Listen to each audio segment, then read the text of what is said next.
خوش آمدید۔ ایک سوال جو اکثر ذہن میں آتا ہے وہ یہ کہ ایک پرجوش ایمان سے بھری جماعت ایک ایسے گروہ میں کیسے بدل جاتی ہے جہاں قدم قدم پر صرف کنٹرول اور خوف ہو۔ تو آج ہم اسی پر بات کریں گے۔ ہم ایک ایسے فریم ورک کو سمجھنے کی کوشش کریں گے جو بتاتا ہے کہ یہ خطرناک تبدیلی کیسے آتی ہے، یعنی جسے عام زبان میں کلٹ کہا جاتا ہے۔ تو آخر یہ ہوتا کیسے ہے؟ ایمان کی ایک جماعت خوف کے نظام میں کیسے بدل جاتی ہے؟ ہمارے ماغزی مواد کے مطابق یہ سارا عمل عقیدے کے نظام کو آہستہ آہستہ بڑی چالاکی سے مسخ کرنے سے شروع ہوتا ہے۔ آئیے دیکھتے ہیں کیسے۔ دیکھیں، یہ سفر کسی نئے مذہب کو بنانے سے شروع نہیں ہوتا، بلکہ اس کی شروعات ایک پہلے سے موجود مذہب کی جو بنیادی تعلیمات ہوتی ہے نا، ان کو آہستہ آہستہ توڑنے مروڑنے سے ہوتی ہے۔ ماخذ کے مطابق ایک کلٹ یا بدعت کی بنیاد ہی ایک مختلف خوشخبری پر ہوتی ہے، یعنی یہ گروہ وہ پیغام نہیں دیتا جو صدیوں سے قبول کیا جا رہا ہے، بلکہ اسے اپنے مقاصد کے لیے توڑ مروڑ کر ایک نئی شکل میں پیش کرتا ہے۔ اور اس فریم ورک کے مطابق یہ گروہ تقریباً ہمیشہ عقیدے کے ایک ہی جیسے 3 بنیادی ستونوں کو نشانہ بناتے ہیں۔ پہلا حملہ ہمیشہ مرکزی الہی شخصیت پر ہوتا ہے۔ ان کی حیثیت کو خدا سے کم کر کے کبھی ایک نبی یا محض ایک مخلوق بنا دیا جاتا ہے۔ ایسا کرنے سے ہوتا یہ ہے کہ گروہ کا لیڈر اس شخصیت کی اتھارٹی کو کمزور کرتا ہے اور اپنی اہمیت بڑھا لیتا ہے۔ دوسرا حملہ ہوتا ہے نجات کے تصور پر۔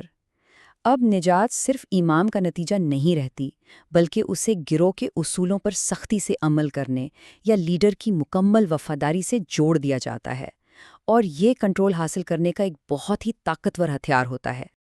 اور تیسرا اور آخری حملہ الہام کے ماخذ پر ہوتا ہے۔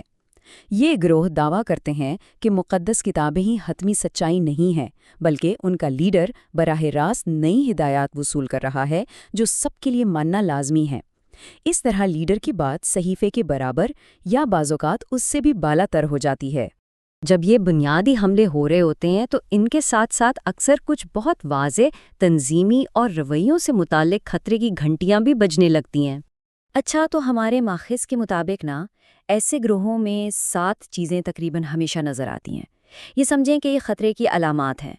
سب سے پہلی چیز ہے خصوصیت، یعنی یہ دعویٰ کہ سچائی صرف اور صرف ہمارے پاس ہے۔ دوسری چیز ہے اندھی اطاعت، مطلب لیڈر جو کہہ دے بس وہی حرف آخر ہے، کوئی سوال نہیں کر سکتا۔ پھر آتی ہے تنہائی، یعنی لوگوں کو ان کے گھر والوں اور دوستوں سے کاٹ دیا جاتا ہے جو گروپ کا حصہ نہیں ہے۔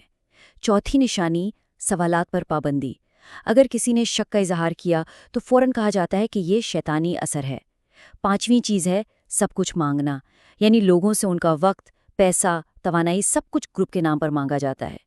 چھٹی چھوڑنے کی سزا، اگر کوئی گروپ چھوڑنے کی کوشش کرے تو اسے سماجی، روحانی، یہاں تک کہ جسمانی طور پر بھی دھمکایا جاتا ہے۔ اور آخر میں 7ویں نشانی ہے قیامت کا خوف، دنیا کے خاتمے کی باتیں کر کے لوگوں کو کنٹرول میں رکھا جاتا ہے۔ چلیں اب ذرا آگے بڑھتے ہیں اور دیکھتے ہیں کہ یہ سب بنتا کیسے ہے، کیونکہ کوئی بھی غلط تعلیم راتوں رات کلٹ نہیں بن جاتی۔ اس کا ایک پورا راستہ ہے، ایک پریڈکٹیبل پاتھ ہے جو آہستہ آہستہ آگے بڑھتا ہے۔ تو یہ راستہ 6 مرحلوں پر مشتمل ہوتا ہے۔ سب سے پہلے یہ کسی ایک غلط تشریح سے شروع ہوتا ہے، پھر وہ استاد کسی بھی قسم کی اصلاح سے انکار کر دیتا ہے اور غرور کا شکار ہو جاتا ہے۔ آہستہ آہستہ اس کے گرد ایک گروہ بن جاتا ہے جو پھر جان بوجھ کر بنیادی عقائد کو ہی تبدیل کر دیتا ہے۔ اس کے بعد ممبران کی زندگیوں کو قابو کرنے کے لیے ایک پورا کنٹرول سسٹم بنایا جاتا ہے، اور آخر میں اس پورے نظام کی بنیاد خوف پر رکھی جاتی ہے، سزا کا خوف، نجات کھونے کا خوف اور باہر کی دنیا کا خوف۔ تو یہاں ایک بہت اہم نقطہ سمجھنے والا ہے، وہ ہے ایک ناقص نظریے والے فرد اور ایک مکمل طور پر بنے ہوئے ہائی کنٹرول نظام کے درمیان فرق کو سمجھنا۔ تو اصل فرق کیا ہے ان دونوں میں؟ دیکھیں، فرق ہے پورے ڈھانچے کا، پورے سسٹم کا۔ ایک غلط استاد ہو سکتا ہے اس کے کچھ نظریات غلط ہوں، لیکن ایک کلٹ ایک پورا منظم نظام ہوتا ہے، ایک ایسا سسٹم جو زندگی کے ہر پہلو پر، شادی سے لے کر پیسوں تک، ہر چیز پر مکمل کنٹرول چاہتا ہے۔ یہ صرف نظریات کی بات نہیں، یہ کنٹرول کی بات ہے۔